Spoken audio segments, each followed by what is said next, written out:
So when you think of it, Icespire Peak is kind of like Velosk, where it's got this really big, interesting landmark at the top of the mountain. And as you're adventuring up the side of the mountain, you keep getting these glimpses of what's at the top and what's waiting for you. And in this case, instead of a giant wolf's head, it's this giant named Lakar who really managed to piss off the god Thrym and ended up as a mountain ornament. The big difference between Velosk and Icespire Peak, of course, is that at the end of Velosk, you actually travel through the giant wolf's head at the top of the mountain. And at the end of Icespire Peak, of course, you don't travel through Lakar because that would just be gross. Yes, that's it. What a relief. Oh, come on. I mean, who counts AI anyway? Hey, everybody. I'm Cal, and now that you're here, let's talk about Neverwinter. Protector's Enclave needs your help. Icespire Peak is a nice change of pace as you're going through what Neverwinter has to offer in the beginning. There's no Valinder Shadow Mantle, there's no Cult of the Dragon, there's no Shade Archai, there aren't even any Plague changed. In fact, there isn't even any Neverwinter, except at the beginning when Nox gives you the quest. This adventure takes you out into the middle of nowhere and reminds you that Neverwinter takes place in a region of the Sword Coast that's always winter. And Neverwinter is a special place because of the fact that it's so warm and temperate year round. Getting to go into Icespire Peak, you get to explore these frozen territories and fight goblins and trolls and just a whole bunch of stuff that you really haven't found anywhere else in Neverwinter at this point. It's a really cool little diversion and a fun little adventure. Now, Icespire does have some things in common with those other adventures, like Velosk. Just like in Velosk, as you progress through Icespire Peak, you're going higher up the mountain, and every new quest giver is a little higher up the mountain. Of course, there's a difference where at the top of Velosk, things suddenly become snowy, and at the top of Icespire Peak, things get really cold.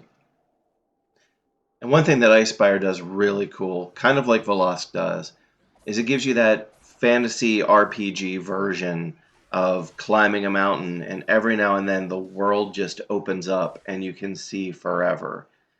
Now, in Icespire Peak, you're surrounded by pretty much constant snowstorms, so you can't literally see forever, but there's definitely the sense that you have climbed a mountain, and if you jump off this mountain, you're going to fall for a while and you probably won't feel the crunch at the bottom. Just a really well made adventure zone, and it really goes to show, especially in these older adventure zones, how the dev team was able to take one map and pack in so much information and so much of a journey. You really feel like you're climbing a mountain when you're going up Icespire Peak.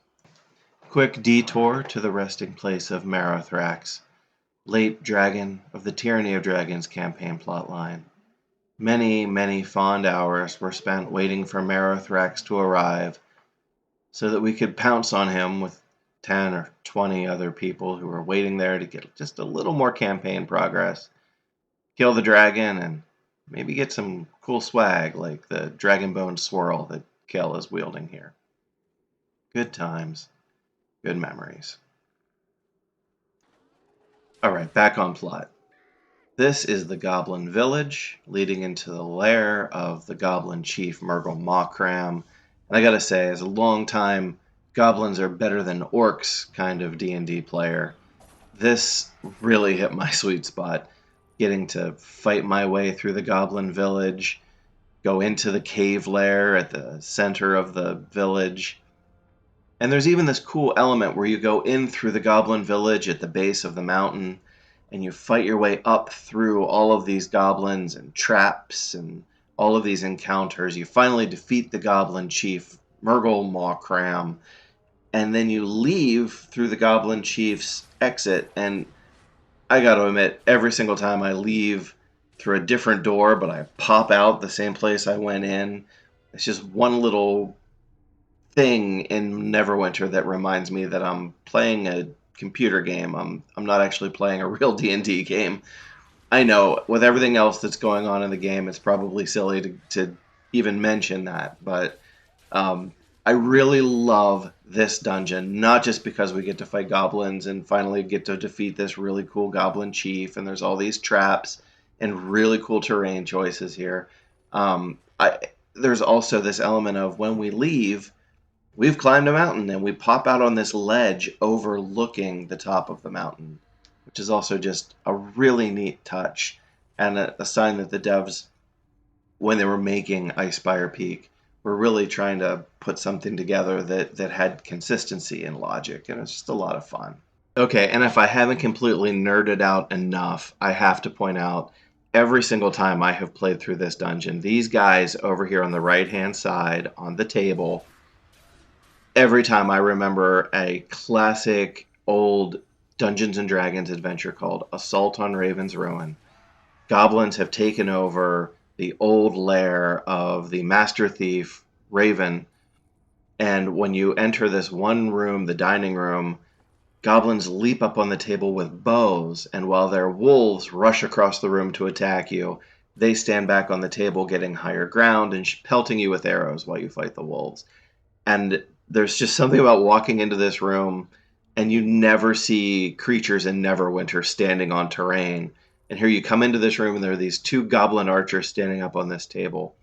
And I'm probably just projecting here, but I just thought it was so cool, and it would be so neat if one of the devs actually did that on purpose because of this old classic adventure that specifically calls out these goblin archers on the tables. All right, I admit that's probably one step too far, but just so much fun and such a neat idea. More on topic, this Murgle Mokram guy is just a real pain if you're not playing like a rogue or someone else, especially if you're playing a melee character like a fighter. He's got all these traps on the ground, he's got all these minions that come in at certain hit point thresholds. He just runs through this place. Total nightmare if you have to chase him and beat on him, and if you don't see sparklies where there are traps. And here's that exit that I was mentioning earlier. I really love that you've climbed this mountain, you've found the goblin lair, and when you finally defeat him and you leave, you don't just pop out where you started. You actually come out at this kind of logically consistent location, and it takes you back to home base and you cash in your quest. I just really love the way that that's put together. Okay, and speaking of logic and consistency, and real world application, if you've ever wondered what to do if one of your friends is frozen completely solid in a block of ice, the answer is clearly get a hammer and whack him over the head until the ice breaks, and he will totally thank you before running off. Just a public service announcement. Better living through Neverwinter.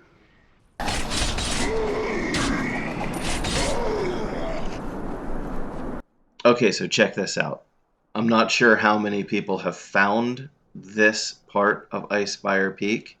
At least not people who are newer to the game than Jewel of the North, because Jewel of the North really does kind of, I don't want to say punish you for exploring, but there are very few rewards for actually exploring the environment in the leveling campaign, especially in Neverwinter as it currently stands. But if you do run off to the side here after you've whacked all of your frozen dwarf friends on the head, you'll find this cool little cave that's got some trolls in it and maybe some wolves in it. And there's this little side quest that at this point doesn't do anything to help you level. It's one of the only quests remaining in the game, in the leveling part of the game rather, that isn't necessary in order to get to level 20. It won't hold you up. You won't have to go back and get that check mark, which makes this quest, to me at least, kind of special in its own way. Neverwinter used to have so many of these cool little things that were just hidden on the side. And if you went and you explored that cave, you might find something neat. And this is an example of where that's still the case. You can still pick up this little quest and you can still cash it in when you get a little further up the mountain. And the only purpose for this is to kind of flesh out the story of what's going on Icespire Peak just a little bit more. It's flavor. It's just something neat that you can find. And currently, the leveling campaign, all the neat only exists in order to get you up to level 20. And there's really no benefit to doing anything that isn't part of that immediate shoot straight to level 20. Love, love, love that this quest was allowed to exist, even if it's just there because people missed it when they were mopping up all of the other cool things that used to be in the game. It is really cool to be able to do that one little thing. It's like a little hidden gem that's still in the game, and I hope it gets to stay. Okay, last thing for this week's video, this first half of Icespire Peak.